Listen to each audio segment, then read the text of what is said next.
নমস্কার বন্ধুরা, আপনার বাড়িতে কি বোয়াল মাছ এসছে? তাহলে চিন্তা না করে রান্না করে ফেলুন মজাদার বোয়াল মাছের কালিয়া, আর দুপুরে জমিয়ে ভাত খান। প্রথমে মাছটিকে নুন হলুদ মাখিয়ে কড়াইতে সর্ষের তেল দিয়ে ফ্রাই করতে দিয়ে দিন। এদিকে একটা মিক্সিতে আদা, রসুন, কাঁচা লঙ্কা, পেঁয়াজ, টমেটো সব মশলাকে পেস্ট করে রাখুন। করা মাছটা তুলে নিয়ে কড়াইতে আর একটু তেল দিয়ে ওতে চিনি দিয়ে দিন অল্প করে।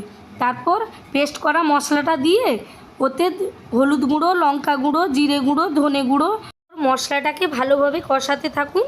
মশলাটা যেই কষে যাবে মাছটা ওতে দিয়ে দিবেন। মাছটা দিয়ে ভালো করে কষিয়ে নিন। তারপর যেই ভালো একটা গন্ধ বেরোবে তখন জলটা অ্যাড করে দিন। তারপর মিডিয়াম ফ্লেমে 2 মিনিটের মতো ফুটিয়ে নিন। যেই তরকারিটা ফুটে যাবে ওপর থেকে ধনে পাতা কুচি আর গরম মশলা দিয়ে নামিয়ে আনুন। তারপর জমিয়ে খান।